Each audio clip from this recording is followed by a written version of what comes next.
किनगाव जिल्हा परिषद मतदारसंघातील तमाम मतदार बंधू भगिनींना 77व्या प्रजासत्ताक दिनानिमित्त मनपूर्वक हार्दिक शुभेच्छा। किनगाव जिल्हा परिषद गटाचे महाविकास आघाडीच्या माध्यमातून मी माझ्या पत्नीसाठी सौ अरुणा शंकरराव गुट्टे यांना अधिकृत उमेदवारी म्हणून आम्ही त्या ठिकाणी काम करतो। माझ्यासोबत पंचायत समिती किनगावसाठी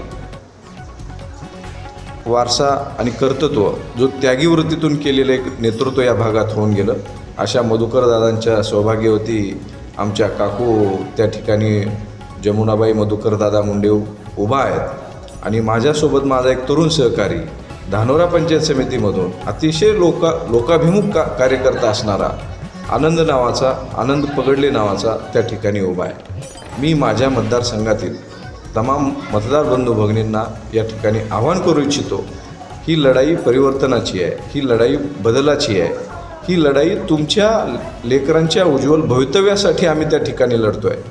केवळ पैसा कमवणं हा उद्देश नाही आहे आमचा। आम्ही सेवा, कर्तव्य आणि त्याग या भावनेतून आम्ही आमच्या तिघांचेही कुटुंब त्या ठिकाणी कार्यरत राहिलेले आहेत। तोच वारसा आम्ही पुढे घेऊन जातो आहे आणि मला निश्चित खात्री आहे की भारतीय राष्ट्रीय काँग्रेस पक्ष आणि महाविकास आघाडीच्या माध्यमातून या ठिकाणी एक ऐतिहासिक विजय या लातूर जिल्हा परिषदच्या निवडणुकीमध्ये किनगाव गटातून होईल, यावर माझा ठाम विश्वास आहे। लोकांची चळवळ म्हणजे काँग्रेस, इतकं विस्तारित रूप काँग्रेसला प्राप्त झालेलं आहे। अनेकांनी प्रयत्न केले काँग्रेस संपवायचे, ते संपले, काँग्रेस नाही संपले। हा एवढा प्रचंड इतिहास या काँग्रेसला आहे, त्यागाचा, बलिदानाचा, देशाच्या स्वातंत्र्याच्या लढ्याचा इतिहास आहे।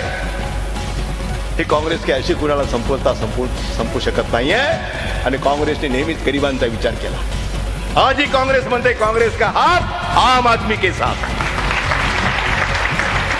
ही काँग्रेसची भूमिका आहे। आम आदमी म्हणजे सामान्य माणूस।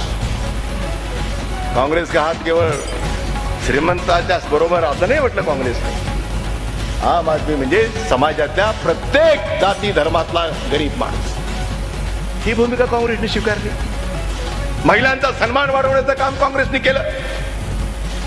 कालपर्यंत 33% रिझर्वेशन होतं, आता 50% झालं।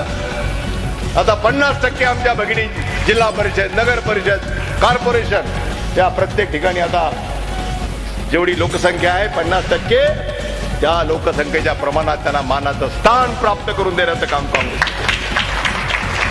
काँग्रेस कामाच्या बळावर मतं मागते आहे, आश्वासनाच्या बळावर नाही।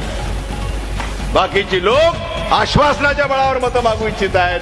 काँग्रेस विचारावर आणि केलेल्या कामावर आम्ही मतं मागतोय। तुम्हाला उजळ माथ्याने तुमच्या समोर येऊन मतं मागण्याचा नैतिक अधिकार आमच्याकडे आहे, काँग्रेसकडे आहे। ज्यांचा काही विकासाची संबंध नाही आहे अशी माणसं जेव्हा नशीब आजमायला मैदानामध्ये येतात, त्यांना मात्र आपण सांगितलं पाहिजे की हे क्षेत्र तुमचं नाही आहे, हे त्याला सांगितलं पाहिजे। कोण कुणीतरी उभा राहतो, काहीतरी करत राहतो, मताचं विभाजन कसं होईल, कोणाला कोणाचा कसा फायदा होईल,